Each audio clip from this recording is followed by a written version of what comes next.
大家好，歡迎大家嚟到賽馬108 Channel。今次呢係用一個錄音嘅方式呢，同大家分享心水嘅。未講我心水之前呢，我就想介紹一部呢好有正能量嘅電影俾大家。呢一部電影嘅名呢叫做《逆轉上半場》，將會喺嚟緊嘅25號，即係聖誕節嘅正日上映。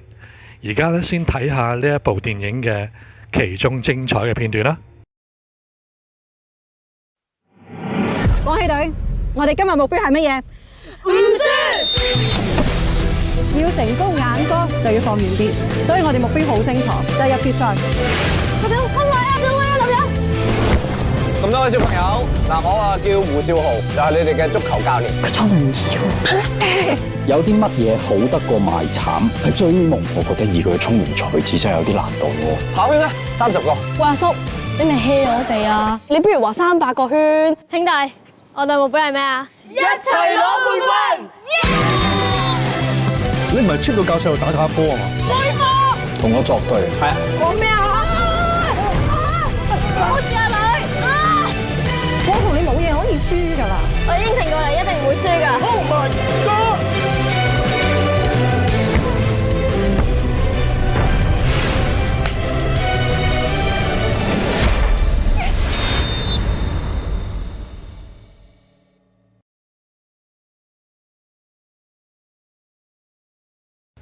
好啦，睇完電影精彩嘅片段，大家記得喺聖誕節買飛入場啊！呢部電影叫做《逆轉上半場》啊！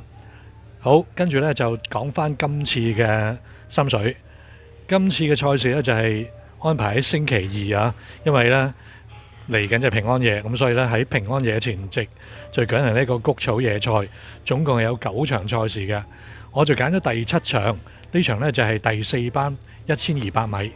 首先揀嘅馬膽呢，就係9號長隆區。呢匹馬呢，其實喺上季中後期啊，同埋今季初嘅時候呢，一直呢都喺田草嘅1400米都算跑得唔錯。不過呢，都係限於只係可以入到 Q， 仲未能夠攞到佢嘅頭馬。咁然後呢，喺前一仗佢係轉嚟過嚟跑馬地嘅1200米。咁而家事後睇翻嗰場賽事，佢跑到第2名，輸俾飛輪霸呢1個馬位，而能夠呢係先過嗰匹機不可失呢係衝線。如果你睇翻呢啲馬入後來可以有唔錯表現嘅話，都相信呢嗰場賽事長隆區都可以視佢為一組強組嘅亞軍。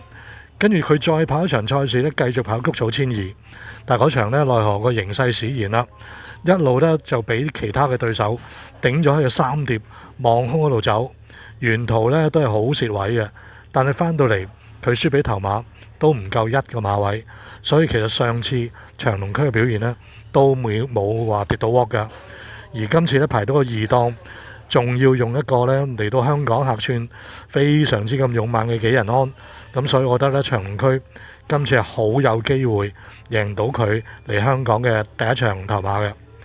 跟住呢，可以威脅佢嘅馬呢，我就揀咗10號佳運發。佳運發呢，其實呢匹都係一匹比較年長嘅馬噶啦。不過呢，自從啲分呢一路減到而家呢一個4班中下一個水平呢，其實呢個競爭力都翻嚟噶啦。而上次雖然話喺呢個谷草1002米跑第4，但係而家你睇翻佢前面嘅對手，全部都係硬淨嘢，分別有嗰啲喵喵怪啦、觀金奇啦，同埋花好月形。咁所以呢，都可以視佢為一隻強組嘅殿軍。咁而事實上呢，佢蝕完翻嚟呢，都唔係話輸好遠嘅啫，都係大約1個馬位分先後。所以佳運發上次嘅水準都唔錯嘅。咁而今次呢，排個6檔呢，其實睇翻佢內質對手又唔係話有幾快嘅馬喺度，所以呢匹佳運發呢，只要呢用翻一個主動積極嘅跑法，隨時可以賺形勢啦。喺呢度呢，都可以做到座位望贏嘅。所以呢一場賽事呢，第7場首選嘅馬膽呢，我就揀咗9號長隆區，咁另外加一匹10號佳運發。一於呢買長隆區1 win 3 pay 之餘呢，就可以補翻呢一條長隆區搭佳運發嘅連贏位同埋位置 Q 嘅。心水就分享到呢度啦。大家見到屏幕嘅右上角呢，就係一個會員資訊嘅 WhatsApp 查詢電話嚟嘅。大家有興趣呢，就可以 WhatsApp 到呢個電話度。另外，除咗撳訂閱之餘呢，最重要 share 出去啦，亦都最重要俾埋個 like， 亦都歡迎大家喺評論區留言。節目嚟到呢度咯，多謝大家收睇，下次再見。